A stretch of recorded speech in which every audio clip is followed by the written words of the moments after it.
दूसरा क्या है ना, मैं ईवी के लिए एक और बात कहूंगा, आप ईवी का अगर फीडबैक ले रहे हो ना, अगर कोई अपनी पहली कार ईवी ले रहा है तो कभी जिंदगी में आगे ये गाड़ी 100-120 पे पहुंच ही नहीं सकती, पहुंचेगी तो इसकी एनर्जी लेवल इतना जल्दी से डाउन होगा कि उतना दे ही नहीं पाएगी रेंज। दोस्तों आप सबका स्वागत है हमारे चैनल पे। आज हम लोग लेके आपके लिए नेक्सॉन ईवी का ओनर रिव्यू।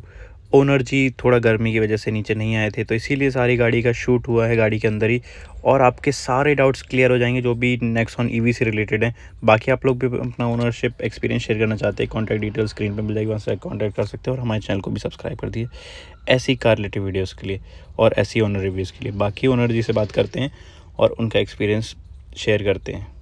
थैंक यू दोस्तों। नमस्कार भैया जी, अपना इंट्रोडक्शन दीजिए छोटा सा। माय नेम इज देव चौहान। हाँ, एजुकेशन काउंसलर। तो आपने सबसे बड़ी चीज़, सबसे इम्पोर्टेंट क्वेश्चन सबसे पहला ये आता है कि आपने नेक्सॉन ईवी क्यों ली और ईवी छोड़ के? अच्छा, बाकी ईवीओ को छोड़ के नेक्सॉन ईवी इसलिए ली कि ना कॉस्ट के वाइज ये थोड़ा अफोर्डेबल है, बाकी बहुत ज्यादा कॉस्टली है। बहुत ज़्यादा कॉस्टली है।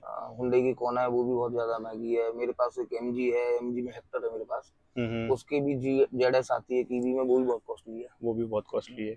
ये आपको कितने की पड़ गई? दिल्ली रजिस्ट्रेशन में जो है आरटीओ फ्री है, तो शायद उस समय अप्रोक्स 18 लाख के आसपास की। 18 लाख की पड़ी। तो ली कितनी, कब ली थी आपने ये? लास्ट ईयर में। लास्ट ईयर में। और कितनी चल गई इतने टाइम में ये 14,773 चल गई मीटर, देख लो आप। तो ईवी के हिसाब से वैसे आपने कम चलाई गाड़ी। मेरे पास 3-4 गाड़ी और भी हैं। तो दूसरा क्या है ना, मैं ईवी के लिए एक और बात कहूंगा, आप ईवी का अगर फीडबैक ले रहे हो ना, अगर कोई अपनी पहली कार ईवी ले रहा है तो कभी जिंदगी में आगे।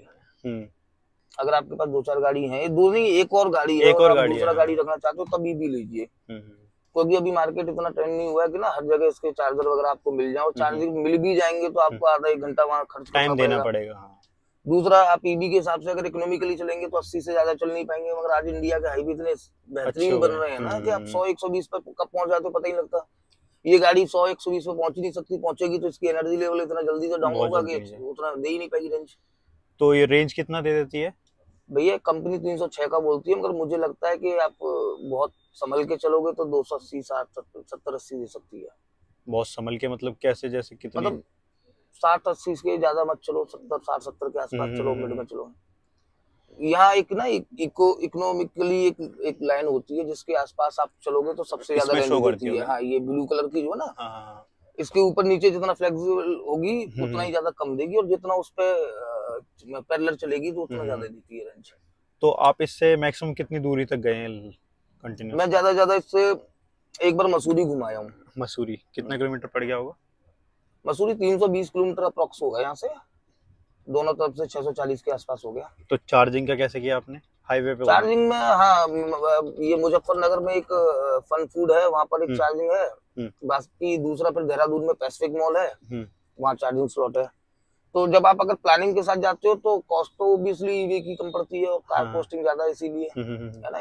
तो प्लानिंग के साथ जाते हो तो आप लंबा कितना भी जा सकते हो, बट यही है कि फिर जब आप लंबा जा रहे हो, थ्रिल के लिए जा रहे हो, तो आप स्पीड ज्यादा रख नहीं सकते, ज्यादा नहीं रख सकते। आप जब हाईवे पे चलोगे तो ऑब्वियसली आप 80 और 70 तो नहीं चलोगे। हमें पहले चलाने से पहले रेंज के बारे में सोचना पड़ेगा। अब 60 बोलती है कंपनी, मगर 70-80 भी चलोगे तब भी ठीक दे देगी रेंज, ठीक दे देगी। अब आप सोचो हाईवे पे चल रहे हो, आज की डेट में दिल्ली मेरठ एक्सप्रेसवे जैसे हाईवे हो, ईस्टर्न पेरिफेर जैसे हाईवे हो, कहाँ इंसान 70 पे चल पा रहा है। तो जो चार्जिंग स्टेशन है हमारे जो दे रखे हैं हाईवे पे, इनका क्या कॉस्ट आता है चार्ज करने का? सबका डिफरेंट है यार, ये पेट्रोल डीजल की तरह नहीं है जो एक होगा। यूनिट के हिसाब से होते हैं, कभी कभी तो बहुत कॉस्टली सा फील होता है, कभी कभी ठीक सा लगता है, ठीक है ना। तो ये जो है मुझे लगता है कि वो फिर भी 12-13 रुपए यूनिट तो पड़ता होगा। 12-13 रुपए यूनिट? हाँ। तो जीएसटी वीएसटी लगा के ऐप के थ्रू करता है, तो पहले जब आप 500 का रिचार्ज कर रहे हो तो पहले ही 470-80 मिलेगा। मान लीजिए अगर हम अपना सबसे कम में रिचार्ज वो चार्ज करवा रहे हैं गाड़ी, तो कितना हो जाएगी? मतलब 0 से अगर 100 होती है तो कितना कॉस्ट आ जाता होगा? मैक्सिमम मुझे लगा 600 रुपए के अंदर तो हो ही जाएगी। 600 रुपए में लगभग 300 किलोमीटर के आसपास गाड़ी चल जाती है। 300 नहीं, हाँ वही 280, 270-80। तो ये रेंज दे रही है। 250-270। तो आपको इस पे सब्सिडी भी मिली कुछ? सब्सिडी नहीं, आरटीओ फ्री था। आरटीओ फ्री रजिस्ट्रेशन है? जब मैंने ली थी उससे पहले जब तक सब्सिडी भी थी, जितना आरटीओ फ्री उतना सब्सिडी भी थी। तो मुंबई में थी उस समय, महाराष्ट्र में जब मैंने ये ली थी। और दूसरा ना अभी इसकी एक और ये प्राइम है, अभी इसमें मैक्स और आ गया है, मैक्स आ गया है ज्यादा रेंज और वो उस समय भी आ गई थी जब मैंने ली थी। बट होता है ना सेल्समैन का वो अपनी उन चीजों को, तो मुझे इतना नॉलेज नहीं था कि मैक्स लॉन्च हुआ है कि नहीं हुआ, मैंने इतना गूगल नहीं किया। अचानक से बैठे हुए मुझे किसी ने कहा कि यार ईवी का जमाना है, यूक्रेन वॉर स्टार्ट हुआ था, पेट्रोल डीजल के रेट थोड़े से बढ़े थे और लोग बोल रहे थे बहुत बढ़ेंगे। तो अचानक से उठा और मैं जाके उसको पेमेंट करके आया, पेमेंट करके आ गए, क्योंकि मुझे पता था लोग बोल रहे थे टाटा की नेक्सॉन अच्छी, नेक्सॉन ये मुझे नहीं इतना पता था कि नेक्सॉन में भी एक मैक्स आ गया है। अगर मुझे पता होता तो मैं लाइफ में ये नहीं लेता। उसकी गाड़ी की रेंज जो है वो 450 के आसपास बताते हैं, तो बड़ी आराम से इज्जत के साथ 350 चलती होगी, और 350 रेंज बहुत अच्छी है मेरे लिए, बहुत अच्छी है ईवी के हिसाब से। पर उसका 350 रेंज का मतलब आप एक ही बार में आप उससे मसूरी चलो जाओगे, अगर आप घूमने कहीं जाते हो तो मेरा होम टाउन हाथरस में, आगरा में, तो एक ही बार में आप पहुंच सकते हो दोनों जगह। तो उस वे में अगर बात करोगे तो 350 रेंज जो है अच्छी है। 450 कंपनी बोलती है, 350 380 तो देती होगी, 70 तो देती होगी। इतने टाइम में जो आपने गाड़ी चलाई इसमें सबसे अच्छी चीज क्या लगी आपको? रिलैक्स, मतलब कि आवाज नहीं है गाड़ी के अंदर, नॉइज फ्री कार है। और अब ईवी है तो ऑब्वियसली बात है गियर और क्लच का नहीं है, तो नॉइज फ्री है, वाइब्रेशन नहीं है, सबसे इजी टू ड्राइव है। वो तो बहुत, वो सब तो वो तो मैं अभी दूसरी अपनी कोई गाड़ी लेके निकलता हूँ दिल्ली में, कभी जाम में फंस गया तो शाम को आके ना आपके पैरों में इतने दर्द हो जाते हैं क्लच ब्रेक लेके। उस वे में अगर देखोगे तो बहुत कंफर्ट है, अगर आप कितना भी जाम में खड़े हो आपको फील ही नहीं होता कि आप जाम में खड़े हो। टाइम वेस्ट तो हो रहा होता है, बट वैसे आपको थकान में कुछ नहीं फील होता कि आप परेशान हो। और इसमें नेगेटिव चीज क्या लगी आपको इस गाड़ी में? कॉस्ट ज्यादा, रेंज उस हिसाब से कम है, प्राइस के हिसाब से रेंज कम है। हाँ, मतलब मैक्स ले लेता तो शायद हो सकता है मैं थोड़ा बहुत सेटिस्फाई होता, क्योंकि मुझे जब पता लगा ना 15-20 दिन में ही पता लग गया कि वो मैक्स आ रखी थी। मैं गया उन लोगों के पास, उनके पास कोई जवाब नहीं था, क्योंकि उन्होंने तो चालाकी से बेची ना। अगर वो मुझे मैक्स का बता देते तो मैक्स ही खरीदता। अब उसके बाद 1 महीने बाद ही मैं उनको बोलता हूँ कि ये लेके मैक्स ले लो, तो 3 लाख रुपए इसकी तुरंत डाउन कर दी इन्होंने, कॉस्ट डाउन कर दिया कि वो तो सर अब तो ये रीसेल में जाएगी, तो रीसेल में 3 लाख रुपए तुरंत डाउन हुई, फिर उसको खरीदो इसको देके एक्सचेंज में, तो बहुत लॉस है उसका। तो ये आप घर पे जब चार्ज करते हो तो कितना टाइम लेती है चार्ज होने में गाड़ी? 8-9 घंटे 10 घंटे ले लेती है। 8-9 घंटे। तो ये मतलब चार्जर इंस्टॉल करते हैं टाटा की तरफ से?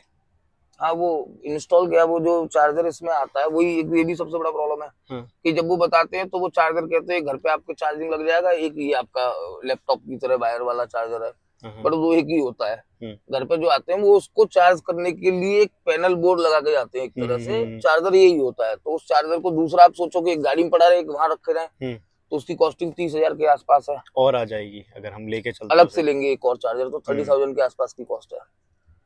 अभी तो मैक्स के साथ तो उसमें 50,000 ज्यादा कॉस्ट पे वो फास्ट चार्जर दे रहे हैं, जो आधे से ज्यादा टाइम में, जितना टाइम ये लेती है उसके आधे टाइम में वो चार्ज कर देता है। ये आपको 18 कुछ की पड़ी गाड़ी है ना? 18 कुछ की नहीं, 17 कुछ की, 17,90-80 के आसपास, मतलब ऐसे ही डिस्काउंट हुआ था।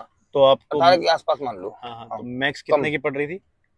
मैक्स उस समय बताया ही ना, मैक्स अभी भी 20 लाख के आसपास की होगी। 20 लाख की है, मतलब 20-20.5 लाख की होगी। पर वो प्राइस डिफरेंस भी तो काफी ज्यादा हो गया, अगर आप जैसे सोच रहे थे रेंज बढ़े तो। नहीं, 2 लाख रुपए कहाँ इतना बड़ा, उस समय तो कम ही था ना मैक्स का भी। प्राइस तो अभी इसका भी तो बढ़ गया ना, अभी बढ़ गया है, अभी तो ये भी 19 लाख के आसपास होगी ना, तो 1 लाख का डिफरेंशिएशन होगा ना, 1.25 लाख का डिफरेंशिएशन है। अगर 1.25 लाख रुपए आप खर्च करने के बाद में जब आप 20 लाख तक जा रहे हो, तो आपके लिए डजंट मैटर कि आप 1.25 लाख रुपए ज्यादा खर्च कर दोगे, रेंज के लिए आप दे सकते हो 1.25 लाख रुपए, क्या प्रॉब्लम है? तो ये इसकी वारंटी क्या है गाड़ी की? वो बैटरी वारंटी शायद 8 लाख है, और गाड़ी की वारंटी शायद नहीं 8 साल 1 लाख 8 साल कुछ 1 लाख किलोमीटर के आसपास ऐसी कुछ है। तो अगर बाई चांस 1 लाख चल जाती है गाड़ी, उसके बाद क्या होगा फिर इसका? उसके बाद गाड़ी तो चलेगी ना, वारंटी तो खत्म होगी। हाँ, नहीं वारंटी तो खत्म होगी, तो उसके बाद फिर नई बैटरी लेनी पड़ेगी ना, अगर बाई चांस वारंटी अगर देखो सर, बैटरी का ये सबसे बड़ी बात है कि बैटरी एक टेलर नहीं है, सेल्स है। अगर कोई सेल डैमेज हो रहा है आपका तो 8 साल से पहले वो तो हो जाएगा, उसके बाद में होगा तो आप करा लो, उसमें कौन सा वो है। और इसका मेंटेनेंस क्या है गाड़ी का? अभी आपने इतने टाइम चला दी तो मेंटेनेंस कुछ मांग रही है गाड़ी? मेंटेनेंस तो लो है ही है यार, मेंटेनेंस नहीं है कुछ भी, कुछ भी तो नहीं, मगर है मतलब जब ले जाओगे तो यार साफ सफाई करने को इस सब की 2,500-3,000 रुपए तो ले ही लेंगे आपसे, ले ही लेते हैं शोरूम को, थोड़ा बहुत चेंज करने ये करने का, बट 2,500-3,000 मेंटेनेंस कुछ नहीं है ना, जब आप कुछ नहीं होता। 2,500 रुपए देने में क्या फर्क? अब ऐसे गाड़ियों का मैं हेक्टर की सर्विस की बात करूँ तो 20-22 हजार रुपये हर बार लगता है। 20-22 हजार रुपये, तो उसके हिसाब से 2-2.5 हजार रुपये दे रहे हो तो क्या दे रहे हो, कुछ नहीं है, ठीक है। हाँ मतलब मेरे लिए एक तरीके से मान लीजिए लोकल के लिए सही है ये गाड़ी।